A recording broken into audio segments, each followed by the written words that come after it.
John Selden was a 17th century English historian, philosopher, and politician. He was widely recognized as an expert on all matters English law, and in his spare time, he studied extensively and wrote extensively on ancient Jewish law. He was a Christian, but also critical of the church.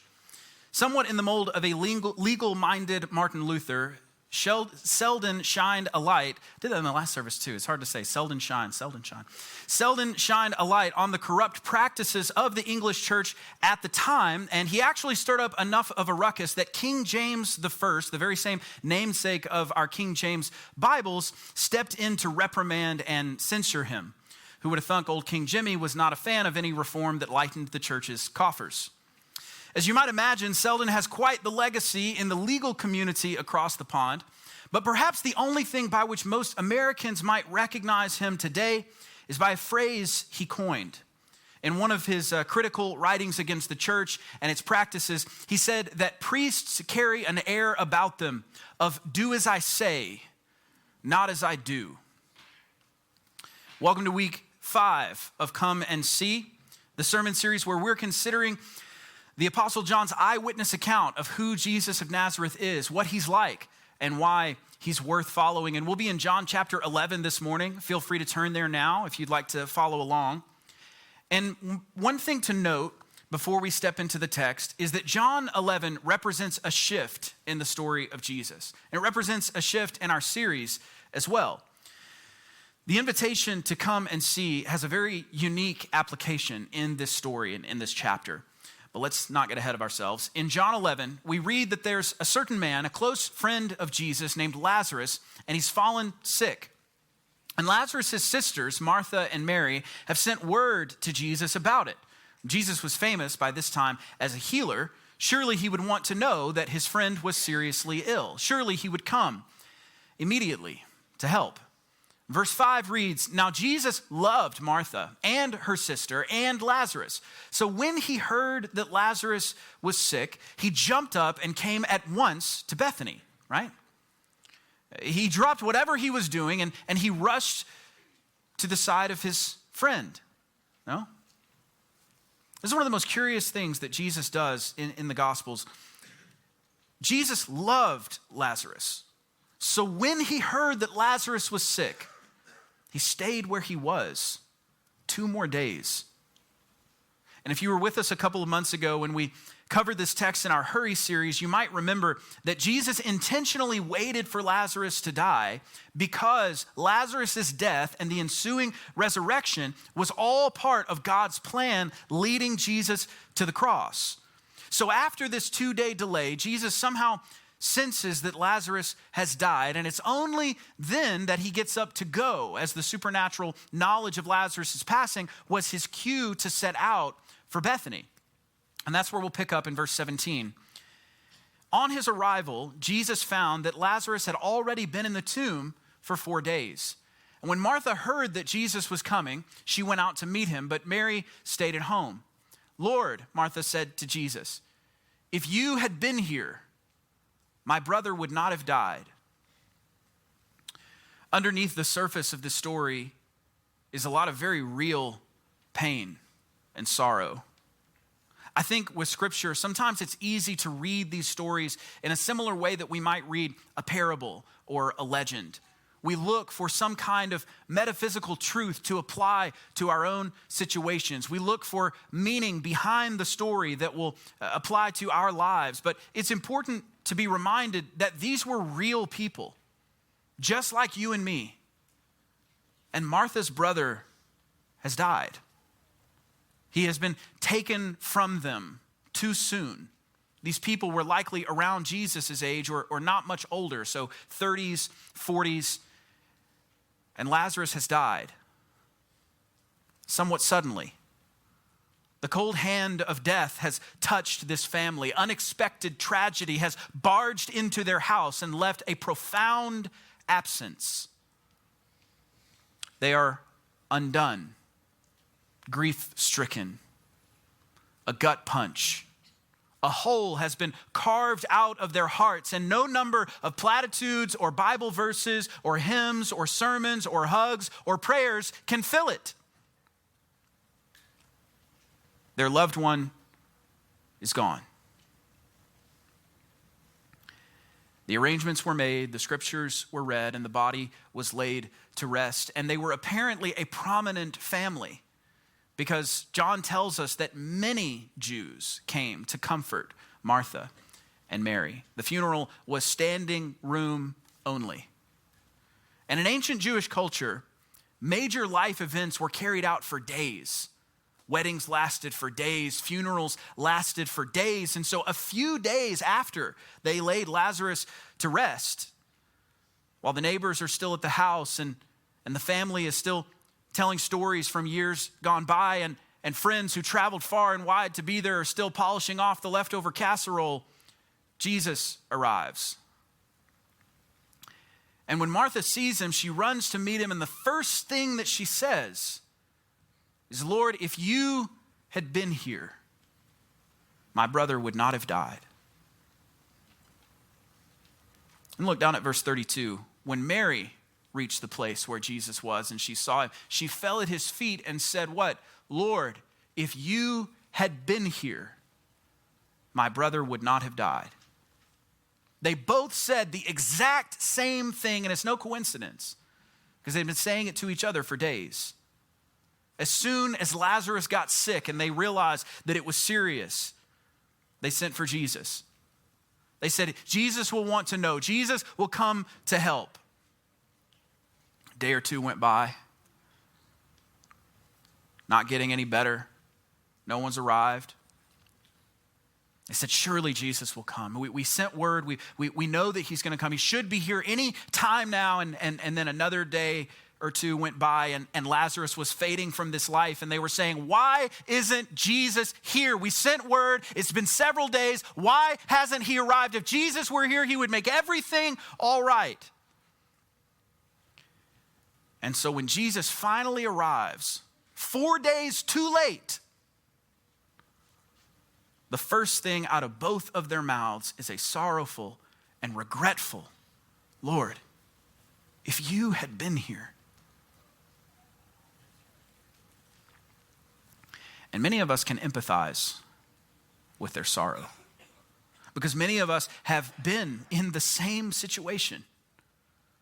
A loved one is passing, and the fear drives us to pray, perhaps more fervently than we ever have at any other time in our lives. We ask for a reprieve. We plead for more time. We beg for a miracle. Nothing happens. The grief and the disappointment and the spiritual exhaustion washes over us. And in life's darkest, most painful moments, a question looms over our souls. Does the presence of death mean the absence of God? I mean, in the reality of death, it's so natural to feel abandoned. It's natural to feel that God has deserted you. If he is life, if he is the giver of life, if in him is light and that light is the life of men, does that mean where there is no life, there is no God? Does the presence of death mean the absence of God? Lord, if you had been here, my brother would not have died. Look at the way Jesus responds to the statement, the way that he responded to Martha in verse 23. He said, "Your brother will rise again." She said, "I know he will rise again in the resurrection at the last day." Jesus said, "I am the resurrection and the life. The one who believes in me will live even though they die. And whoever lives by believing in me will never die." Do you believe this? Echoes of his conversation with the woman at the well. You remember in John 4, She's lamenting over her life situation. She's looking to some far off time when everything would be all right. And they reach this point in the conversation and she says, well, one day the Messiah will come and he'll make everything all right. He'll make everything clear. He'll give us all the answers. One day, some far away hope. And Jesus says, I, the one speaking to you, am he. And it changes her life forever. The same thing happens here. Jesus says, your brother will rise again. And Martha says, I know. I know he will. One day, at that last day, the resurrection, that final resurrection, I know he will. Some far away hope. And Jesus says, I am the resurrection. I am the life. And the question that follows jumps off the page and into our own lives. Do you believe this? In the midst of grief, when death has taken hold and it can feel like all hope is lost, that God has abandoned us, and the words of Jesus challenge not our grief, but how we grieve. Because we still grieve. But we grieve as those who have hope, because the hope of the Christian is rooted in the resurrection of Jesus. That is the foundation of the Christian faith.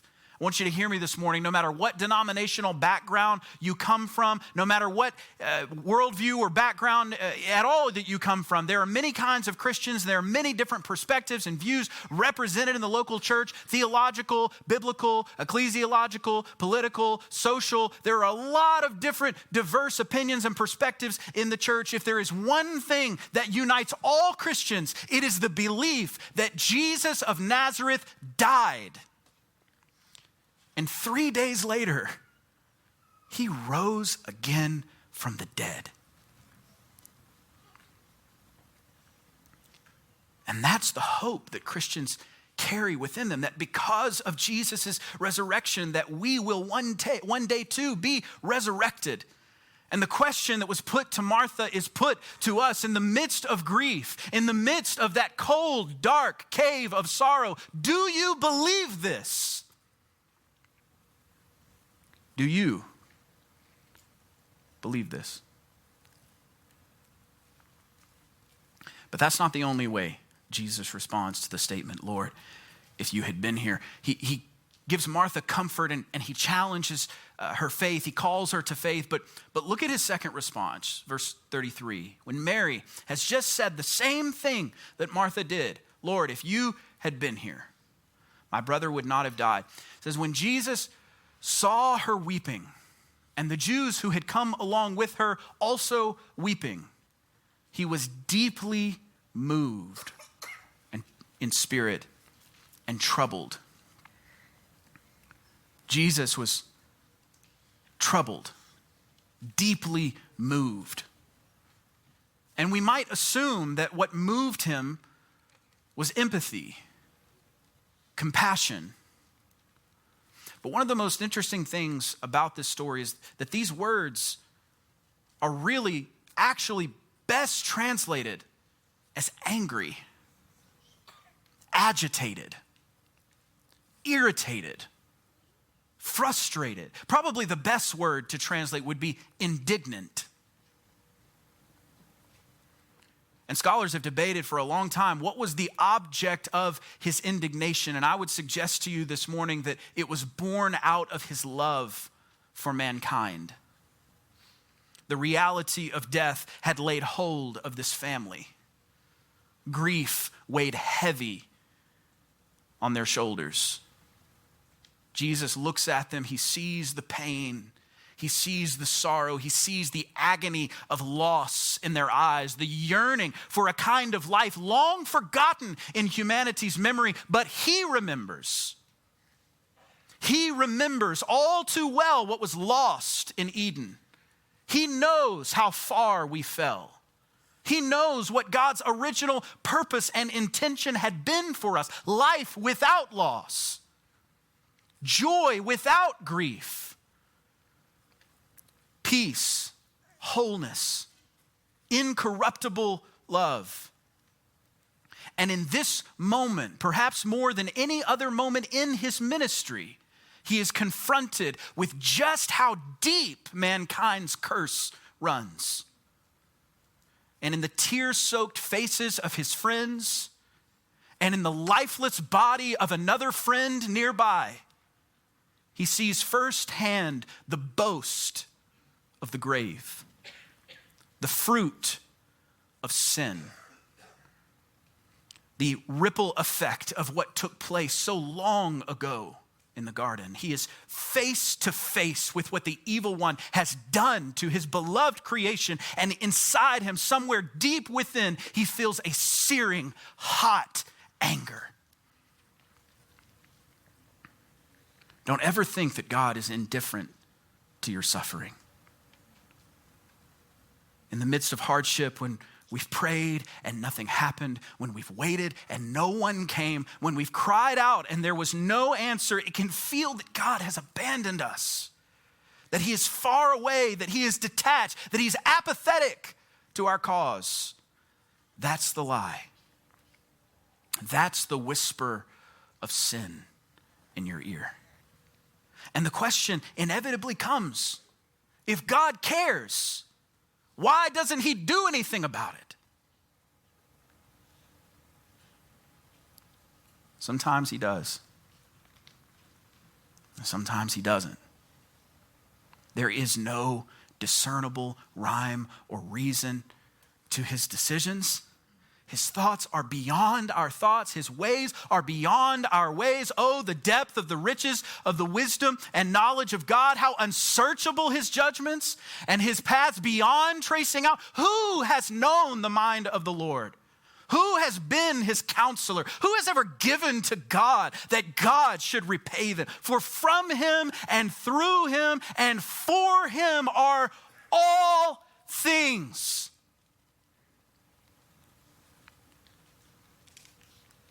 We cannot know why some prayers are answered and some aren't. We cannot know why some are healed and some aren't. We cannot search out the depths of his ways or comprehend the counsel of his decisions, but don't ever let that make you think he doesn't care. Outside the tomb, he sees the tears. He hears the cries. He looks in the crestfallen and forlorn faces of his friends, and he is deeply moved and troubled in his spirit. And then he asks a question. Where have you laid him? And in the midst of our own grief, I want to suggest to you today that he asks us the same question. Many of us, when we're going through something, it can feel like no one understands. And so we hide our pain so that others won't have to deal with us, We try to put on a smile even though our hearts feel empty. Have you ever felt invisible in your suffering? You ever felt like no one understands? No one really gets the depth of your pain, the all-consuming nature of your loneliness, the magnitude of your grief, and so you bury it. You hide it away. You put it in a place deep down that no one will ever have to see it. And then Jesus comes along and he says, where have you laid it?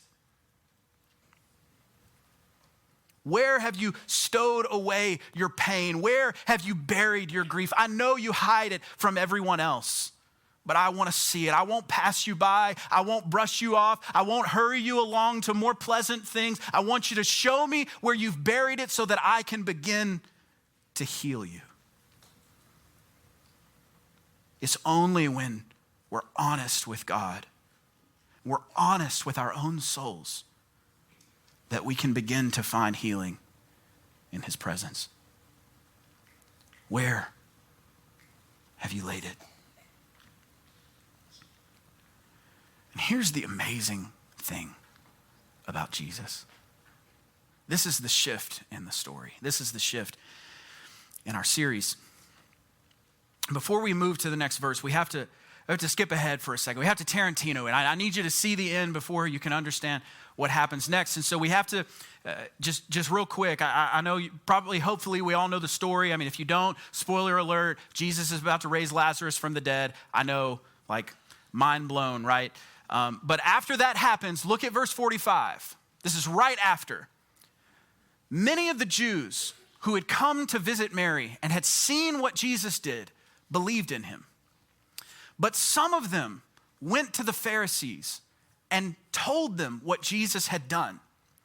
Then the chief priests and the Pharisees called a meeting of the Sanhedrin. They called a meeting of the Supreme Court. Jesus has become a big problem for them. He's healing people left and right. He's undermining their customs and their regulations. He's showing people a new way of following God. And now there's a rumor that he's actually raised someone from the dead.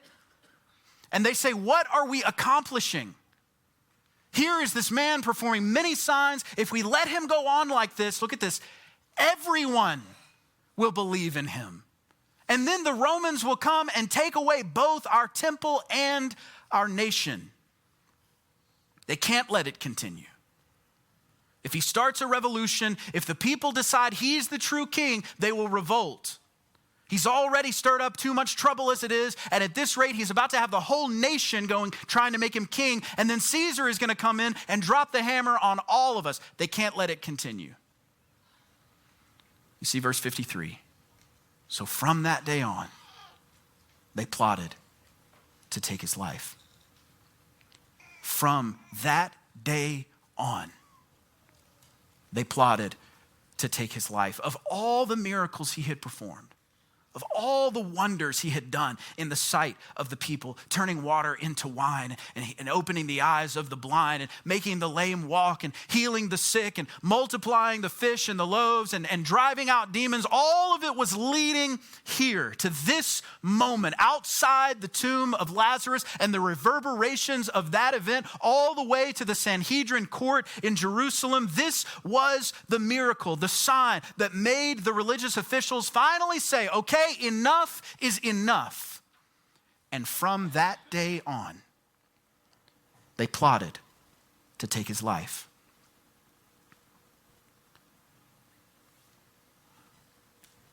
And Jesus knew it. He knew it would play out exactly like that. He knew that this would be the miracle that finally forced the hand of the religious elites. He knew this would be the event that would seal his own fate. And now we go back to verse 34. Jesus has just asked the sisters, where have you laid him? And what we have to recognize is that up to this point, the invitation to come and see has been established as a call to discipleship.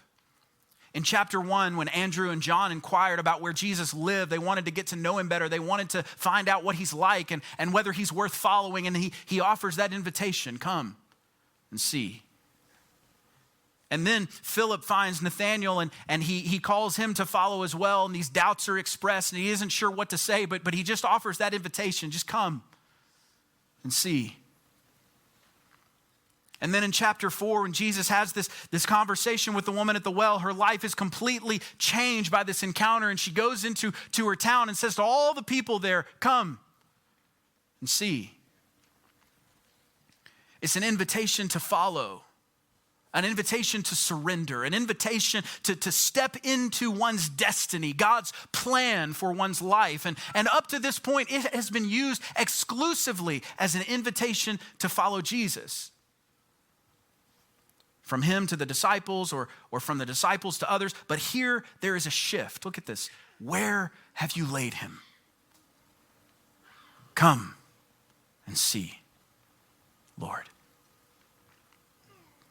For the first time, Jesus is the recipient of the invitation. And the next verse, the next line, has long been a topic of contention among biblical scholars. He hears the invitation, and we're told Jesus wept. It has long been thought a mystery as to why Jesus wept at Lazarus' tomb. It's not over Lazarus' death. He knows he's going to raise Lazarus from the dead. So if it's not because of Lazarus, why does he weep? Perhaps it is the weight of the reality of death, the brokenness of the world. Perhaps Jesus is grieving over the way things are. This is the traditional answer.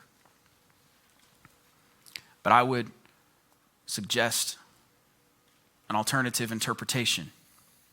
Perhaps John has been building up to this point in his gospel, using this phrase, come and see, as a call to discipleship, that is what that phrase represents in the gospel. That when you see that phrase, someone is being called to something hard, to something life-changing, in the best ways and perhaps the worst ways, depending on their perspective. That it's a call to step into what God has for you.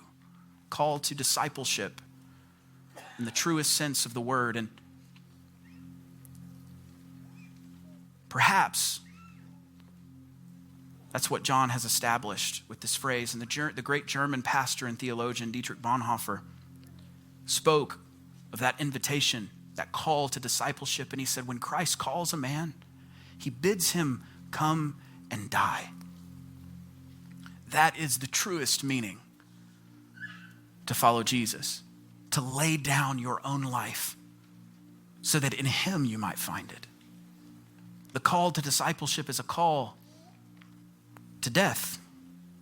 That following God's plan for your life is not about health, wealth, and happiness. That the world is broken. Sin permeates our cities and it permeates our own hearts. And to follow God means to willingly enter into suffering, to willingly take up the cross and begin that march to the grave. Perhaps in this unique moment outside Lazarus' tomb, John is showing us that even Jesus himself is not exempt from this invitation. That he knew all too well the road he was on would lead to Golgotha. That he knew this would be the sign that forced the hand of the Pharisees and finally put him on a Roman cross.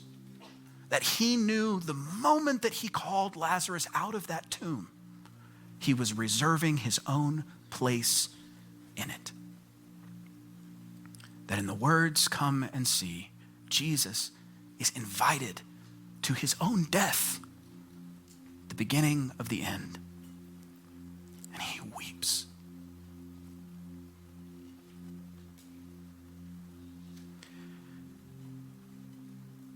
John Selden once wrote that priests carry an air about them of do as I say, not as I do.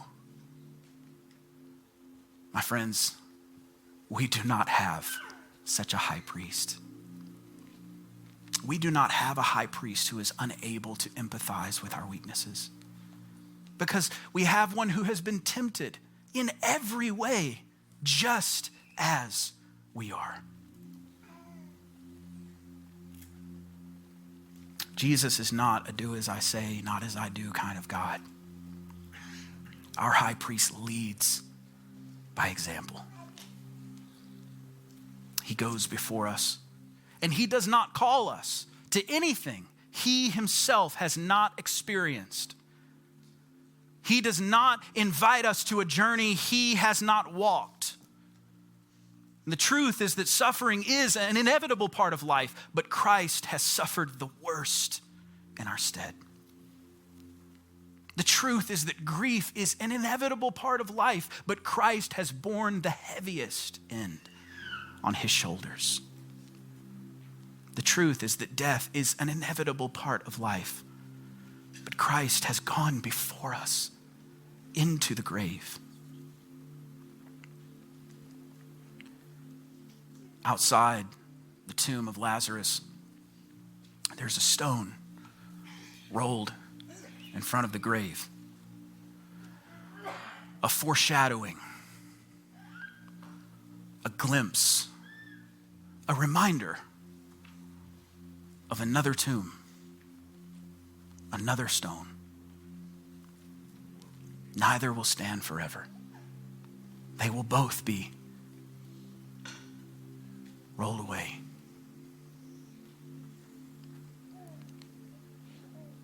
And with the words, Lazarus, come out, we are assured that because of who Jesus of Nazareth is, and because of his deep, abiding love for us, death will not have the final word.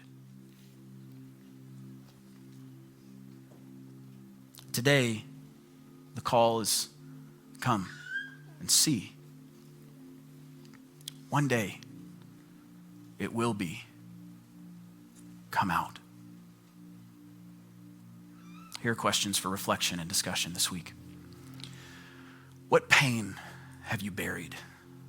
And have you invited Jesus into that place? How do you hear the call to discipleship? And what does it require of you? What does it mean to you that even Jesus must hear the invitation to come and see? And Jesus said, I am the resurrection. Do you believe this? Let's pray. Lord, this morning, I'm struck by the power of this story. And God, I am struck by Jesus' power over death. To stand outside the tomb of a man who had passed 4 days ago, speak a word, and call that man into the land of the living once again.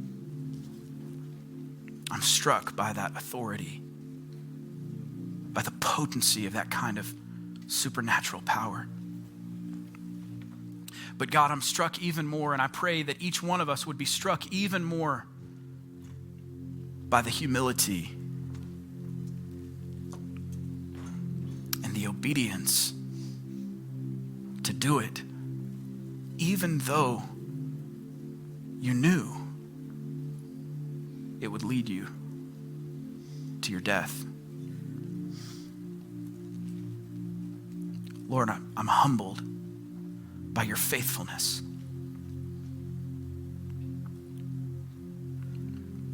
To know when that call finally came to you, and you knew what it meant. You knew the sequence of events that raising Lazarus was setting into motion. You knew that you were reserving your own place on the cross, that you did it anyway for the joy set before you. And that joy is reconciliation, unity with us.